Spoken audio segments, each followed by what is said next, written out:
Bismillah ar-Rahman ar-Rahim. Assalamu alaikum wa rahmatullahi wa barakatuh. As we welcome you on the various platforms of Salam Media once again on this Wednesday evening in conversation with myself, Inayat Wadi, and two very interesting panel discussions on the line-up this evening. The first discussion, we will be taking a look and unpacking what is taking place with regard to the United Arab Emirates and getting an insight into their growing influence, and particularly looking at hotspots around the world.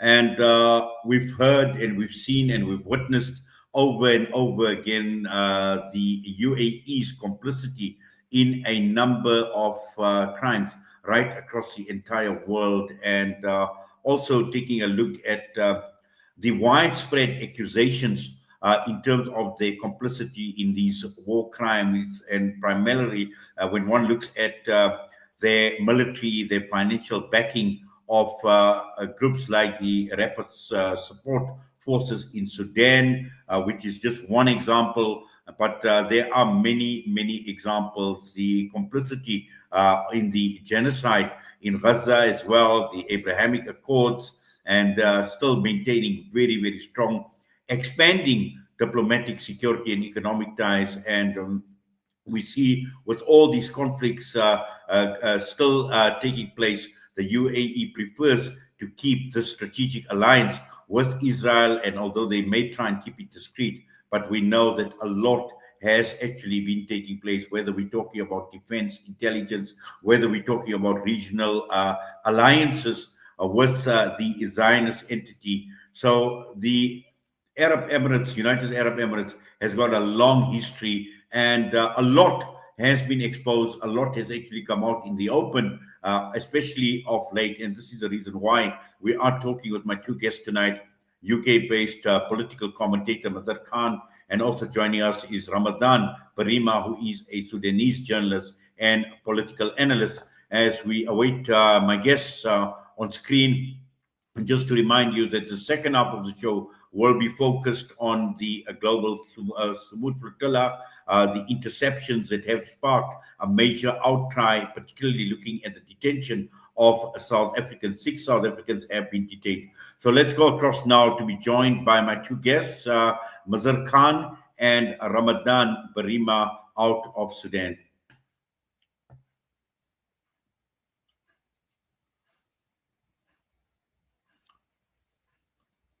Well, we seem to be okay. There we go. We see Mazhar. Mazhar is on as well. Hopefully, Ramadan will be joining us shortly. Mazhar, assalamu alaikum wa rahmatullahi wa barakatuh. Welcome and jazakallah khairan so much for your time.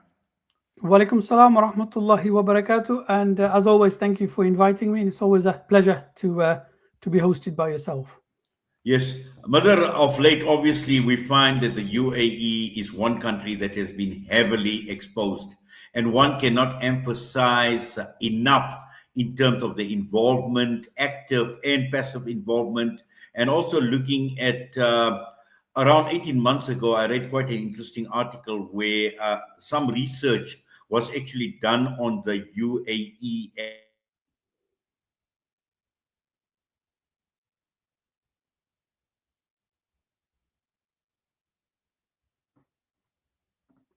Assalamu alaikum. I think I've lost. Oh, sorry. Yes, there we go. I think I see we lost each other for a minute. But just talking about the UAE, there's talk of death squads in Yemen, the civil war in Libya, funding criminal gangs in Gaza, Abu Shabab, the RSF's genocide in Sudan, and the list just goes on and on and on, Mazhar. Ji. I mean, to some people that might seem quite shocking that a tiny little, puny little state like the UAE, made up of 7 different little statelets, could be involved in so many issues all around the world, and many of the hotspots, I mean, which you've already mentioned. So, you mentioned Yemen, Libya, Sudan, in Darfur, and also Gaza. They've got involvements there. And a lot of people are surprised that such a small country like UAE is getting involved in so many issues. And we can inshallah we'll discuss why that is and what's motivating them and why they're getting involved in all of these things. But even and I'm not sure if you're aware, but the UAE is also involved in the UK politics as well. So they've been financing and funding extreme right-wing politicians and parties, and they've actually been siding with those people and organizations which are overtly Islamophobic. So they've been supporting, it seems that anybody and everybody opposing Islam in whatever shape or form, you find that UAE is siding with them. So in Gaza, they've been siding with the Zionists. In Sudan, they're involved. Yemen, Libya, all of these places we spoke about. So it's to many people, they'll find that very surprising why that is the case. Well, certainly, and also I think, when one looks at UAE and one looks at all the glitz and the glamour, and this is exactly what is actually become famous for, the entertainment capital of the world, and we've seen how rapidly the country has actually developed, but people have still been caught up in all the glamour that they actually see the UAE and Dubai in a particular as well. Yet behind the scenes, they actually seem to either forget or ignore what you have just been saying as well, that anyone that is oppressing Islam, and we find that the UAE obviously siding with them. And again, this is a country that is small perhaps, but again, one can actually just see where this is going, how it has actually evolved over a period of time to get to the stage, Mazhar. In brief, it's for them, it's an existential issue, because most of these Arab states, especially there in the Gulf, they're not really viable states. They're not able to protect themselves. So for them, they're always under threat. They're always an existential issue for them. So anything and everything that could bring about their downfall, they're very proactive in stopping that from happening. So that's really the motivation behind that, and especially Islam. But just for a second, if we go to like the metaphysical look at this, me and you are both old enough to remember that before there was Dubai, before the glitz and glamour of the Gulf, 4 or 5 decades ago, Beirut used to be the party capital of the Middle East. In fact, if you remember, they used to call it the Paris of the Middle East. And the princes and the rich and the billionaires used to go there to party and enjoy themselves. And shortly after that, we found that Beirut descended into civil war, which it never recovered from. And then that glitz and glamour and the partying moved to other places. I know Bahrain was one of them, but also Baghdad became a party capital. So a lot of the Arab princes would go to Baghdad for partying. And we know what happened to Baghdad. Baghdad descended, the desert storm descended there, and it was destroyed.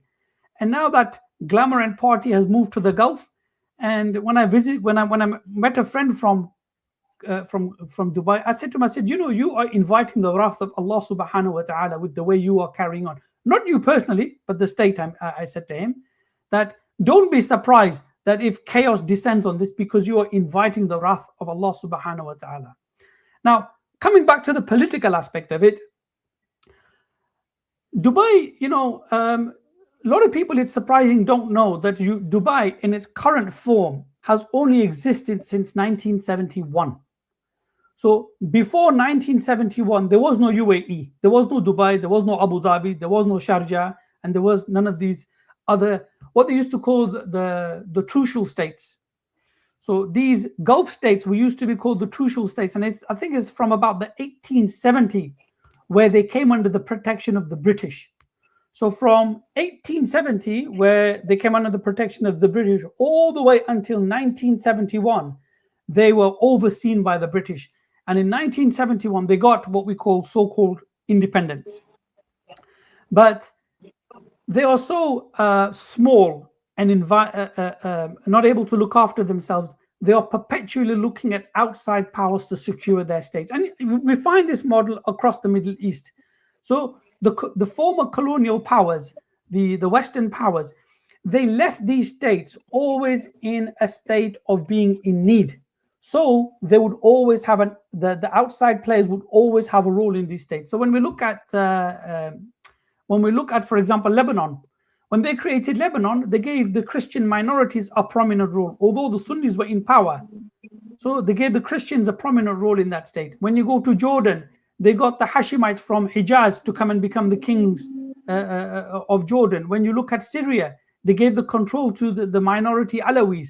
When you look at Palestine, they gave the control of Palestine to European immigrants. So they created a patchwork of states which were always looking for their security and defense to outside powers. So therefore, the land was designed in a way where they would always be in need of support from outside power. And the UAE is no different to that. So Britain, left, but outside powers have always had influence in this area. And I know Oman is not part of the UAE, and Oman is quite a large country. But Oman was almost directly controlled by the British. They used to have what they call the Privy Council. And on the Privy Council, they would have retired generals, retired statesmen, retired people from the Houses of Lords, and people from the upper society in Britain would be part of this Privy Council. And they would advise, and this was during the time of Sultan Qaboos, and I've got no reason to believe that this isn't continuing now, but they would advise Sultan Qaboos on all foreign affairs, on international deals with oil. And to such an extent, there was one, I think it was Colonel Langley, I may get his name wrong. He was the direct link between London and Sultan Qaboos. And he would take a cut of every oil deal Oman would make. He would personally take a cut from that. And Sultan Qaboos would give him $1 million every birthday. So you could see that these people... can I just stop you there for a minute, please? Yeah. I see my guest, Ramadan Ahmed Birima, has joined us. Ramadan, assalamu alaikum wa rahmatullahi wa barakatuh, and welcome. Wa alaikum assalam wa rahmatullahi wa barakatuh. Jazakallah khair for hosting me. Yes, Jazakallah khairan so much for joining us as well. And, as you've been listening to what Mazhar has been saying, and the key issue here is we are talking about the UAE. And for someone like yourself, obviously, being coming from Sudan, you know exactly. And Ramadan, the key issue that we are talking now is about the UAE, where it's gotten to a stage that behind every dirty action against the Muslims, we actually find the fingerprints of the UAE, and it's got to a stage where they are so bad and so devious that they make other Muslim leaders almost normal. Just your thoughts? Jazakallah khair. You put it in a very right perspective, and it is true that over the last at least 10 years, the United Arab Emirates started playing a very dirty role in the Muslim world.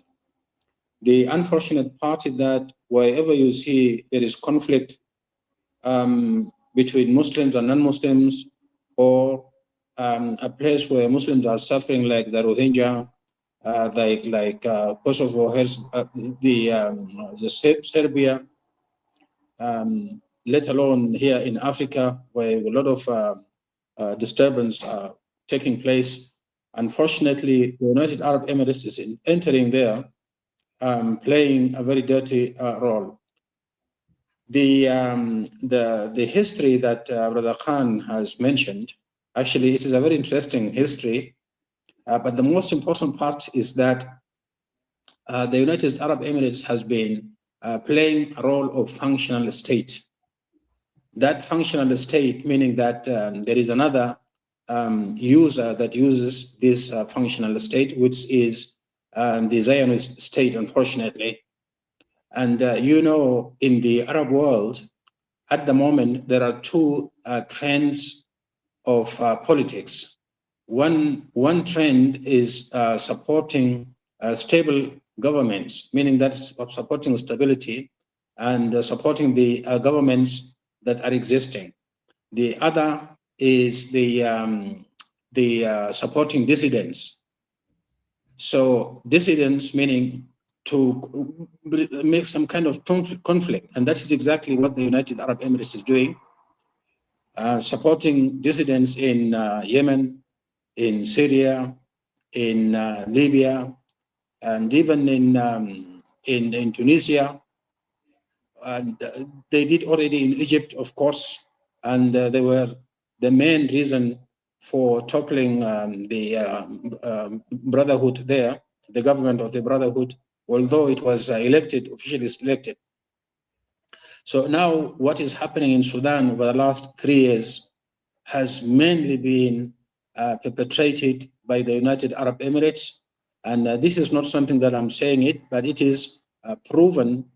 United Nations agencies have proven it. The international agencies have proven it. And it is not something that is, it is not novice. It is something that is established. The United Arab Emirates itself is not denying it. They through statements, they confront this. So what I'm saying here is the dirty role that the United Arab Emirates is doing, it is not doing for itself. I'm not saying that the Emiratis are benefiting in a way or another. This is not, there is no any kind of benefit for Emirates. This is a functional state behaving on behalf of somebody else, and that is the Zionist state. So unfortunately, they are using their wealth in order to topple governments, in order to destabilize governments, to separate this movement, to support separatist movements. And this is exactly what they are doing on behalf of the Zionist state. There's no question about that.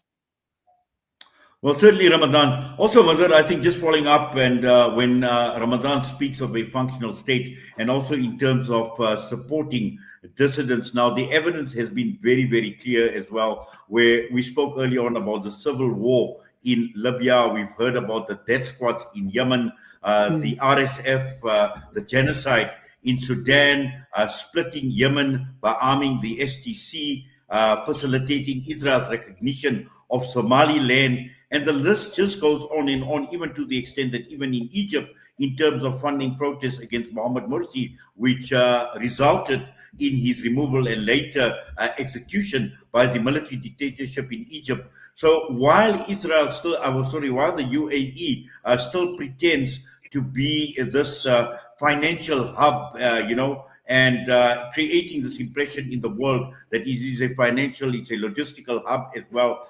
The fundamental question here is, in terms of its image, trying to keep up to this image, it is actually destroying so much right across the entire world. Both of you have mentioned, UAE being involved in everything, especially what they did. I mean, we're talking about 15 years ago in Egypt, where they donated billions, literally billions of dollars to kick Morsi out and to create opposition to him. But I would actually slightly disagree, and I wouldn't say that the UAE is being controlled by the Zionists. The thing is, their interests are so aligned. This is the issue. So it looks like they are acting on behalf of one another. It's because their interests are aligned that they are working together. I've said this many times before, that the destiny of the Zionist colony in Palestine, which they call Israel, and many of the Arab states, they came into being on the backdrop of the abolishment of the Ottoman Empire. So their destiny is tied together, and their fate is tied together.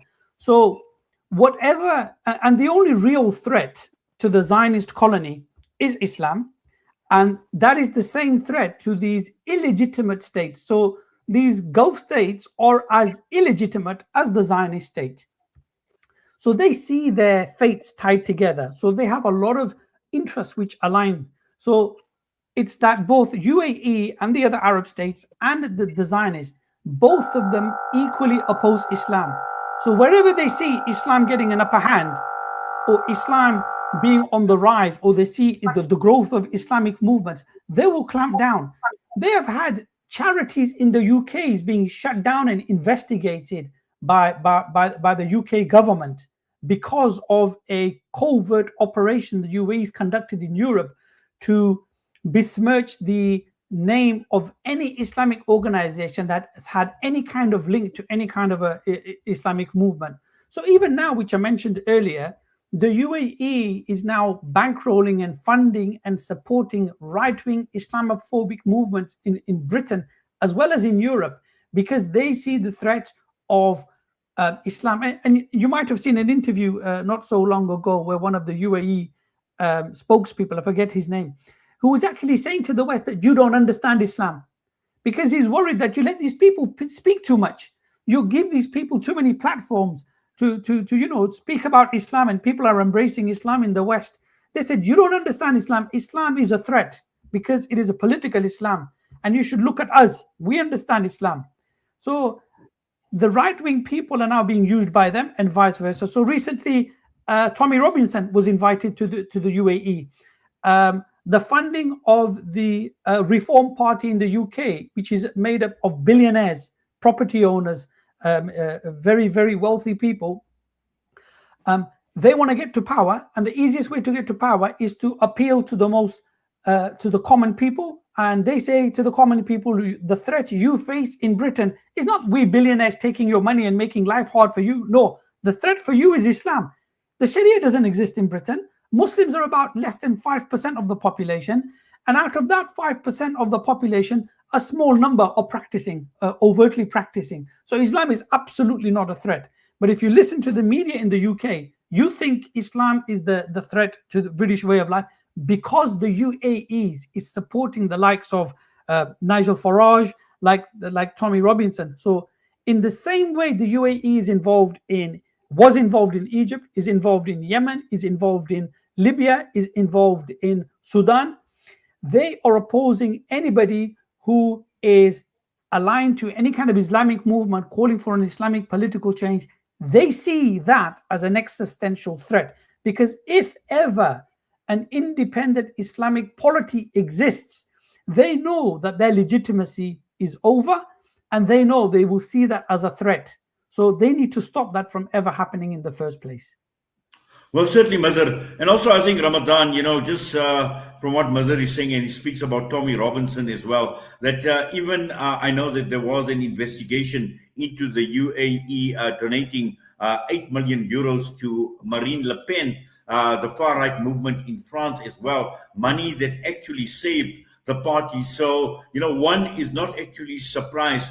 But also, I think what we've seen over a period of time, and we've seen this for far too long in terms of the UAE and its crimes. The Palestinians obviously have come to know this. I recall speaking to somebody out of Al-Quds, and she mentioned this to me, that the most hated people by the Palestinians, even when they visit Aqsa, are the Emiratis.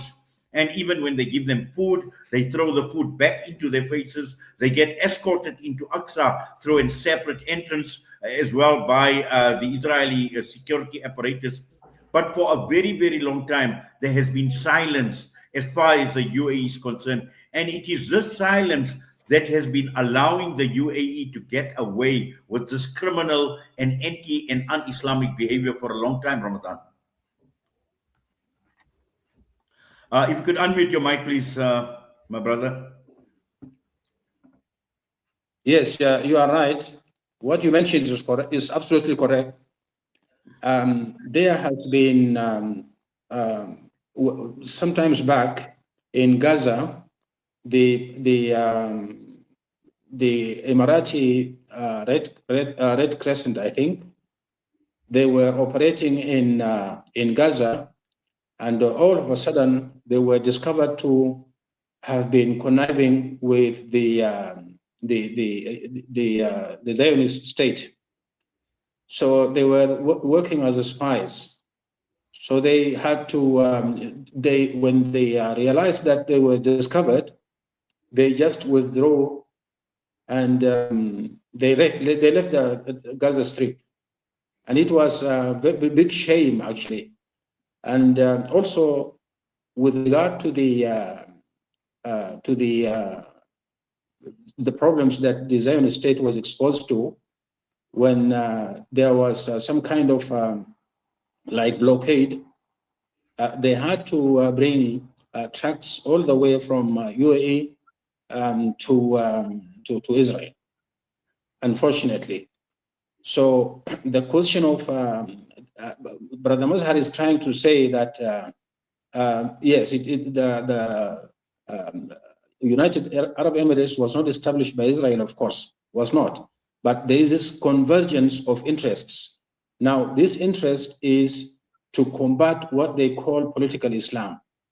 And the issue of political Islam is not solely the Zionist state's problem, but it is the problem of the Western world, because the Western world feels that the so-called political Islam is what calls for freedom.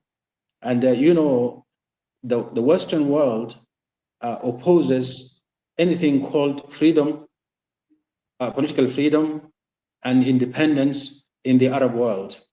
Now, there are certain groups that are standing for freedoms and political freedoms and independence, which among them is the Islamic Brotherhood. And not only that, the Islamic Brotherhood, they got a full concept of how to run the state, or how to, there's a substitute for modernism. The Western world, they know this very well. And this is the reason why they are against the concept of Islamic, or this Islamic Brotherhood, or the political Islam. So the convergence of interests here between UAE and the Zionist states on the one hand, and the Western world on the other. So if we can call the Zionist state as a functional state operating on behalf of the Western world in the Middle East, then the UAE is a functional state operating on behalf of the Zionist state among the Arab states. And this is exactly what it is doing at the moment. So coming back to the issue of supporting dissidents and supporting anti-Islamic forces everywhere, this is something that is nobody actually can deny it. It is an open thing. The question here, brother, is that there are some changes in the Middle East, some geopolitical changes in the Middle East. One is the differences between Saudi Arabia and United Arab Emirates on the one hand, and also the Israeli-American war against Iran and the repercussions of it on the United Arab Emirates. At the moment, if you follow the news, you can realize the immediate impact of that war on the support of the RSF in Sudan. At the moment, RSF has gone bankrupt because the UAE is no more supporting it as it used to be, which is why a lot of leaders of the RSF are now surrendering to the government. This is on the one hand. On the other side, as I said, the relationship between Saudi Arabia and UAE soured, and that's why now Saudi Arabia is supporting the stability of the states, not the stability as the United Arab Emirates is doing. And now there is two different approaches, and Saudi Arabia is very hard on this question of stability. And that's why it has thrown its weight on Sudan to make sure that there is stability and that the government has the upper hand and that the RSF must be tackled accordingly. So there is a lot of developments. The United Arab Emirates has been hit very hard, and at the moment, it is very difficult to predict how the situation is going to be, but it is very difficult for United Arab Emirates to come back again and to become a powerful state as it used to be. It will take a lot of time because the major capital of the United Arab Emirates is the concept of security. And because of that security, the capitalists are transferring money into the money laundering, and all the funds from Africa, from the Arab world is pouring into Dubai. That is not going to be the case. And if you remember, the first days when the United Arab Emirates was hit, the tycoons had to flee out of the country. They had to book a ticket for about $350,000 US just for one-way ticket. Do you expect these people to come back? I doubt. So it will take time for the United Arab Emirates to recover if the war is to end where it is now. So this is a very huge geopolitical transformation in the Arab world, which will impact positively on these countries that have been suffering thanks to the support and the support of the UAE. So these countries now are not laughing under their sleeves, but they burst into laughter, if I can say it like that. They are very happy. And unfortunately, we didn't want this to happen to the Emiratis, because the Emiratis are very nice people, but unfortunately, the leadership has gone very far in its cooperation with the Zionist states to the detriment of the Emirati people. Yes, Ramadan. I think, talking about geopolitical transformation is actually putting it mildly. I think one can actually put it in a lot more harsher words in terms of the fate that the UAE is suffering at this point in time. And particularly with the attack on Iran, they've been exposed, Mazhar, and the UAE bubble has finally burst. But we know the reasons why. This is a country that developed and built itself, as Ramadan spoke about, in terms of dirty money, in terms of money laundering, to the extent that Dubai has become the biggest washing machine or the laundry machine in the entire world, because this is where all the dirty money, and attracting a millionaire and a billionaire class who all looked at Dubai as a safe haven, whether we're talking of, superstars and celebrities of Bollywood, Hollywood, right across entire Europe. While at the same time, the country was being built at the backs of some of the most extreme exploitation that one could actually see and one had actually witnessed, where to the extent where I recall many years ago, there was an article that was entitled "The Towers That Slaves Built." And this likened the slaves and the expat workers under harsh conditions, extreme heat. Many of them had actually died while actually building these towers. Many were not even being paid. And this was likened to the time when the pyramids were being built by the slaves, by the pharaoh. So what I'm saying is, we're not surprised, Mazhar, that this bubble has finally burst.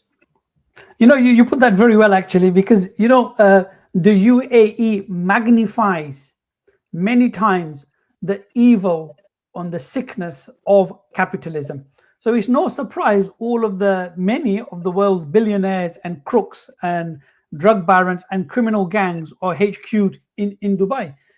And I found it very funny, actually, that the Iranians humiliated the Americans on the propaganda front. So not only did the Iranians cause the Americans a lot of harm by destroying all of their bases in the Middle East, but they humiliated them on the propaganda warfare. They've been putting out all these Lego videos. But one thing I think that really hit the nail on the head is when they call the Americans the Epstein regime, because the Epstein brand connects not just the Americans alone. It connects the Americans with the Zionists, and it connects them with the Emiratis. So you had Sultan Ahmed bin Sulaiman and Hindu Luvais, the UAE prominent people. They were implicated in the Epstein emails. So and they hurriedly removed their names from their official websites and stuff. So the Iranians really put them under focus that, what? This is the capitalist system in operation.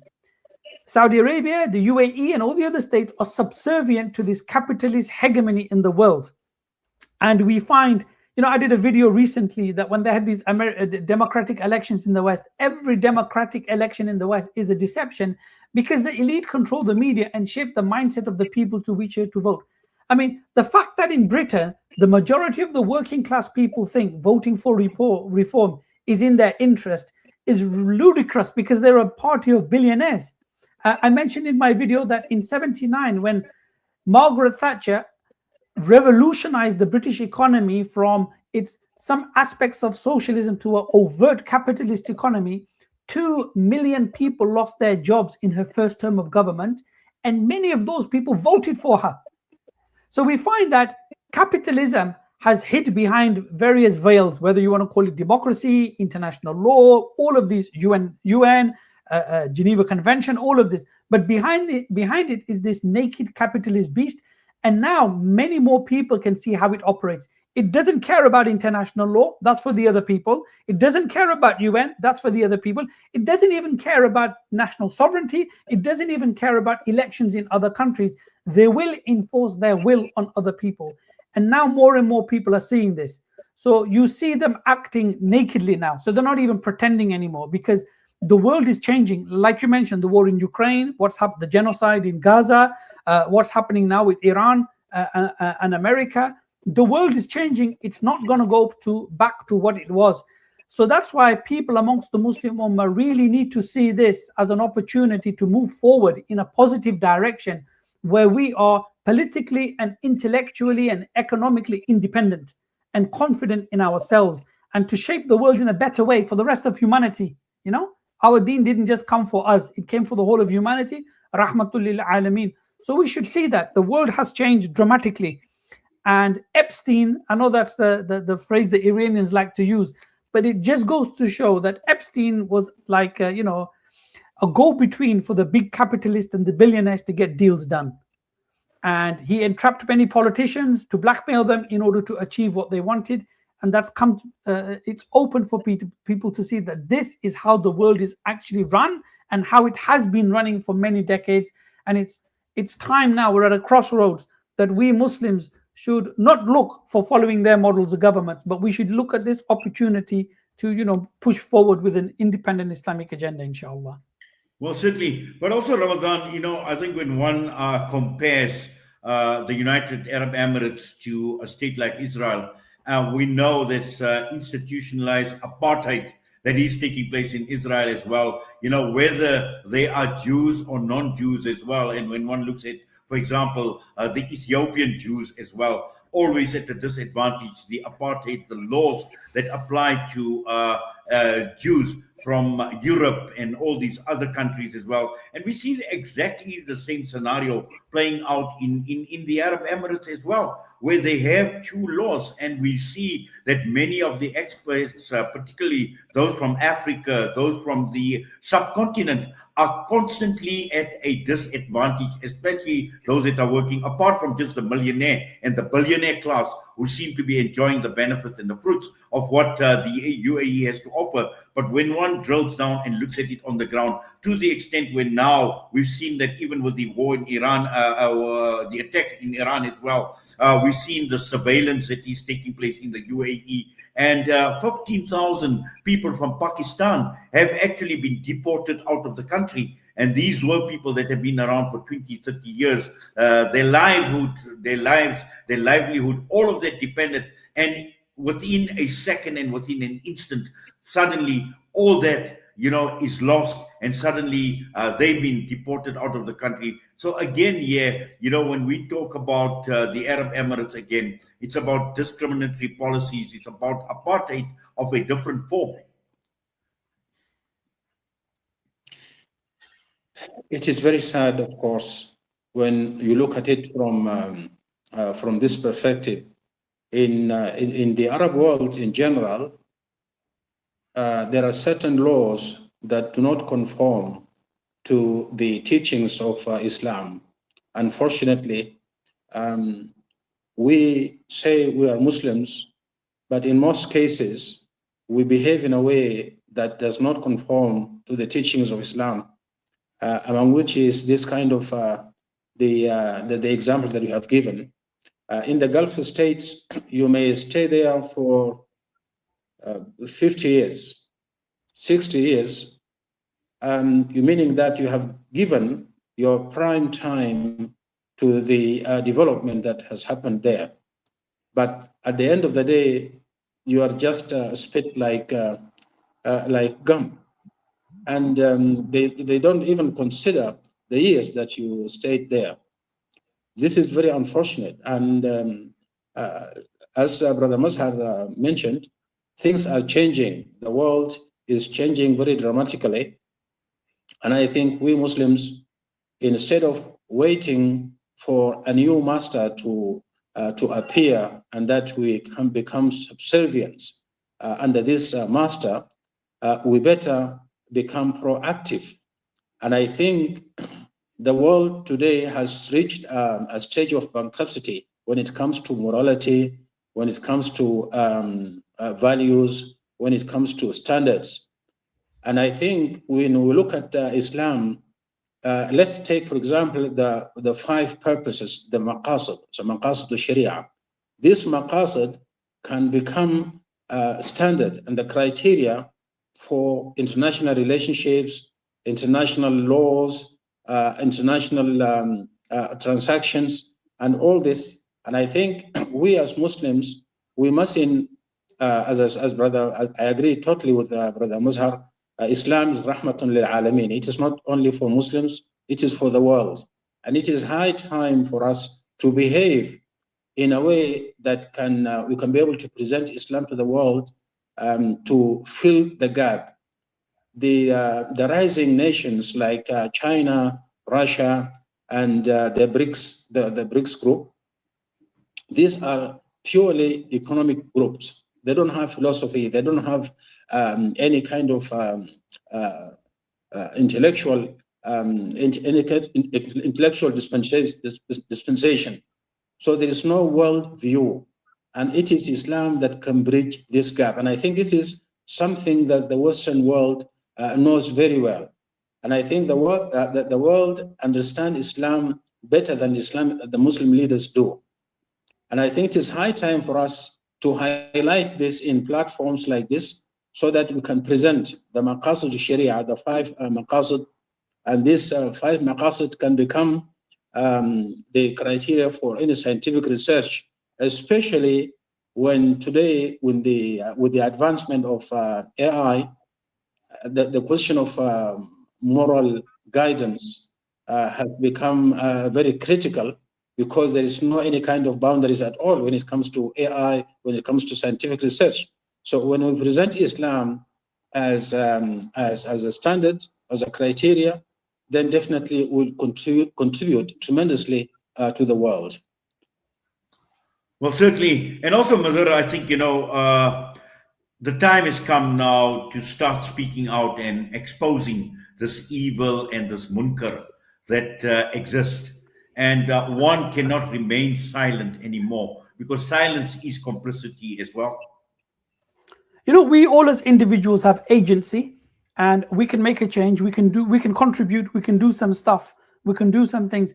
And I think it's important on the area of, especially where you are, my friend Inayat, and also my brother Ramadan, that we use our voices, because in the area of media and propaganda, we can shape people's ideas, because the UAE is also fighting on this front. The UAE is also fighting on the social media front and with their propaganda. So I don't know if you knew, a few years ago when they took Mufti Menk to normalize relations with the Zionists, and maybe he knew, maybe he didn't know, but the UAE were using him in order to appeal to the Muslims that, look, what we are doing is not wrong because we've got a Mufti on board.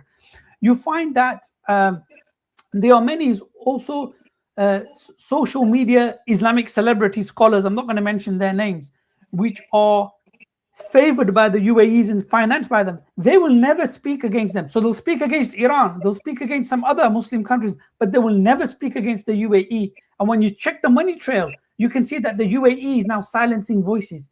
So as a Muslim, none of us should take any kind of funding or finance from any of these regimes, so we can openly speak against them. And anybody who does do that, we should speak up and say to them that they should fear Allah, and they should not become the propaganda mouthpiece for these despicable regimes that are creating fires across the world for the Muslims. We mentioned all the countries that the UAE is itself involved in, and also in the West. So they are joined at the hips with the Zionists, and they are joined at the hips with the Americans, and they are all subservient to this capitalist global world order, where the pursuit of capital gain, the pursuit of material gain is all that they look for, and anything that opposes them, they will fight them. And this is what they are doing. So we need to make sure that we don't become unwitting agents for these kinds of regimes to protect them from any kind of criticism. Well, certainly, Mazhar. And also, I think, Brother Ramadan, you spoke early on about the geopolitical change in the region, and particularly when one looks at the relationship that the UAE enjoyed with Saudi Arabia, MBS and MBZ enjoyed a very, very close relationship at one point in time. But we can actually see the cracks in this relationship. We've seen the UAE pulling out of OPEC OPEC Plus as well. So, these are the cracks that we are starting to see, where we're starting to see a fragmentation in the Gulf region, and this relationship is not as strong as it has been. And just to look at the UAE in the broader context of a Muslim world and its standing in the Muslim world, what are some of your observations? How do you read into this? I think the souring relationship between Saudi Arabia and UAE has cost a lot to the UAE, because both countries used to be together, singing the same tunes, and it looks like the Saudi leadership has not been aware of the UAE's activities that were taking place either in the Arab world or in Africa. And it is possible that the so-called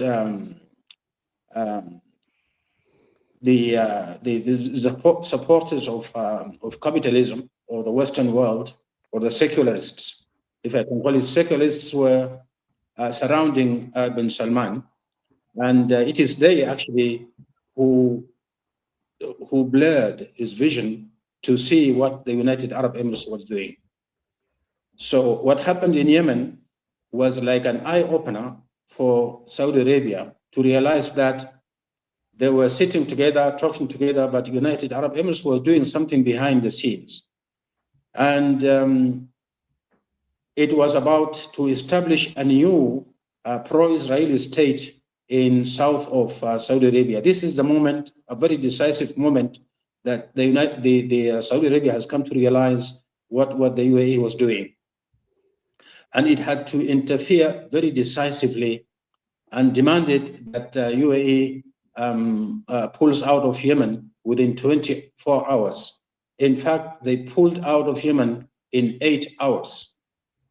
The same thing was expected actually to be done in Sudan, that Saudi Arabia should order the UAE to come out, to pull out of Sudan, the same thing, because what was happening in Yemen was the same that was happening in Sudan. So this kind of disagreement has exposed the UAE so much, in addition to the fact that the proximity between the UAE and the Zionist states has been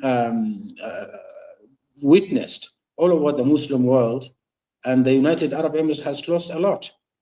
You could even sense it from the social media and the amount of resentment that the Muslim world, the Muslim people actually show towards the United Arab Emirates, or the leadership of the United Arab Emirates.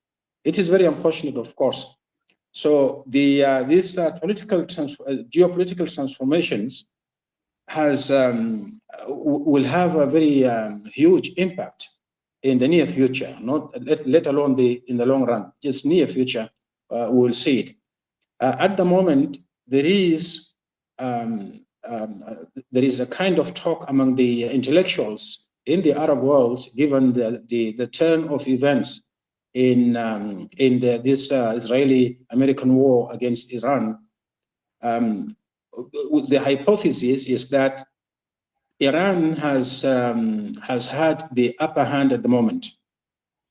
The Americans are trying their best to pull out, and some scholars are advising the American administration to announce victory and then withdraw from the Gulf countries.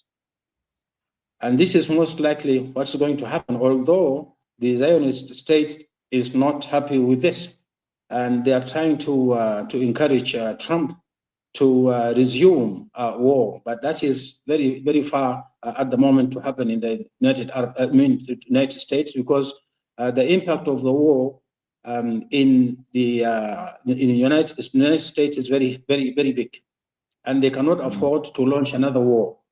So if the turn of events in the Middle East are in favor of Iran, then there are certain scenarios that are expected.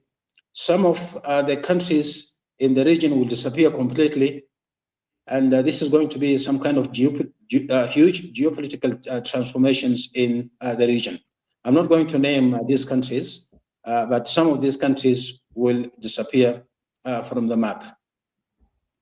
Well, certainly, and also I think Mazhar, when Ramadan speaks about countries disappearing from the map, and history obviously is full of lessons that we can take, where countries, empires, have come and gone, and they've been destroyed. And sometimes it is what they take pride in is what actually destroys them. And looking in the case of the UAE, and I recall a scholar many years ago made mention, and he was en route from.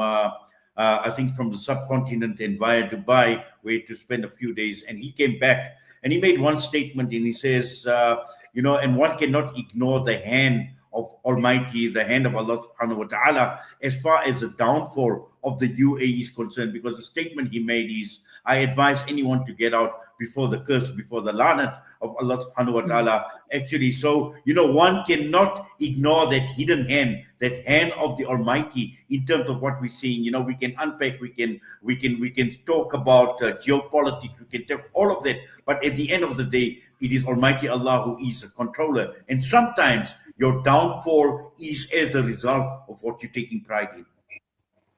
No, absolutely. I mean, I mentioned at the beginning what happened to Beirut, what happened to Baghdad, and these people inviting the wrath of Allah subhanahu wa ta'ala.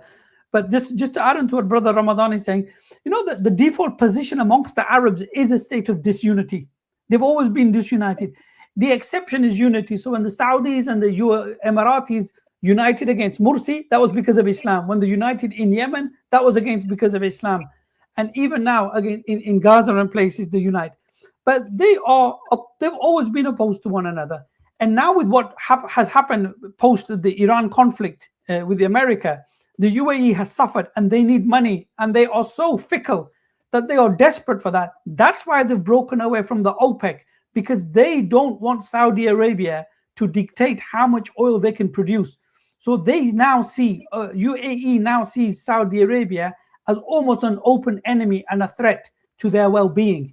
So they have separated from OPEC so they can pump as much oil as they can, because they need to now suddenly make over this big shortfall of what it's cost them in the war, how much money they've lost. People have fled that country, so they need a lot of money, and they are going to start pumping oil.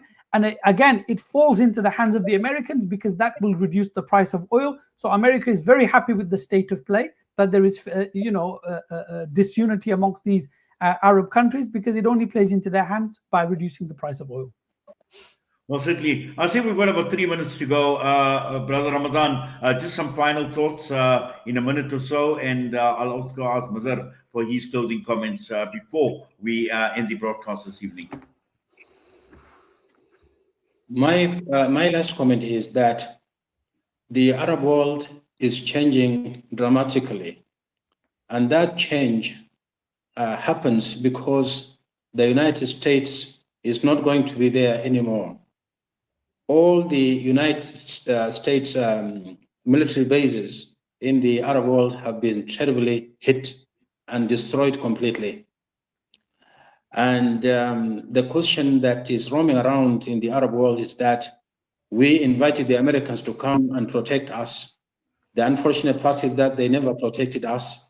They were keen to protect the Zionist state instead of us. So why should we keep their bases as a burden? So now these bases are real burden, and the United States is withdrawing from the Arab world. There is going to be a new, complete geopolitical change in the Arab world, and that change is going to be positive. And when I say positive, in the sense that it's going to be in favor of the ordinary people, because the will of the ordinary people have been impaired for a long time, and despotic regimes have been imposed. These regimes have been functional regimes, but I think with this new change that's going to happen, the will of the people will rule over. And when I say the will of the people, it means that Muslim world will become something completely different, and we are very hopeful. What I would like to say about Sudan is that the change is very rapid in Sudan, and the RSF is now getting defeated. Defections are there happening on daily basis. The commanders are surrendering with their troops, with their arms, and things are changing very fast. And I hope it should finish before the end of the year. So what I'm saying is that United Arab Emirates has done a lot of damage, but it has suffered as well, and it has paid for what it has done in the other world, in the world. This is very unfortunate. We didn't expect this to happen, but it happened, and there is going to be a lot of change. So let's be hopeful, and inshallah, Islam will rule. Muslims need to be ready to present Islam as a standard, as a criteria for the benefit of mankind in all places. Jazakallah khair. Jazakallah khair for that, inshallah, Ameen as well. Mazhar, final thoughts? Yeah, just a final thought, like just to echo what Brother Ramadan is saying, the world is absolutely changing. America is withdrawing from Europe. They're telling NATO and Europe, you need to look after yourself. We're going to pull our troops back. The same is applying to the Middle East. So now Pakistani troops are coming into Saudi Arabia because Saudi Arabia knows America is no longer going to protect them. They need to protect themselves. So they are now subcontracting to the Pakistanis to come and defend the Middle East. So America is withdrawing from places because it can't afford it. America is not what it used to be. The world is changing. So therefore, we should see this as a positive sign that we should push harder to bring about a change. Because yes, absolutely, Islam is an alternative to what we have today. And Islam is the only alternative. But Islam is only ideas and thoughts until and unless it is practically manifested at the level of a state in order to manifest the rahmah of the deen. Otherwise, it's going to stay in the pages of the books and the pages of the Quran. It needs to be established as an authority. And then we will see, again, the promise of Allah subhanahu wa ta'ala. And we will show the West what it means to look after people, inshallah. Inshallah. Well, Jazakallah khairan so much for a most absorbing discussion. Both of you, Brother Mazhar Khan and Brother Ramadan Ahmed Birima as well. We certainly do appreciate you taking time out with us right here on Salam Media, inshallah. Looking forward to further discussions, and I'm sure, that we just scratch the surface. There's just so much more one can actually unpack and looking at the Muslim world, where we are and where we need to be as well. But for all your time this evening, Allah reward you, Allah accept your efforts. Assalamu alaikum wa rahmatullahi wa barakatuh. Wa alaikum salam wa rahmatullahi wa barakatuh. Yes, that brings us to the end of part one of tonight's edition of In Conversation with myself, Inayat Wadi. And our next focus is going to be on the South Africans that have been detained in Israel, the 6 South Africans who are part of the global Samud flotilla. So stay with us, don't go away.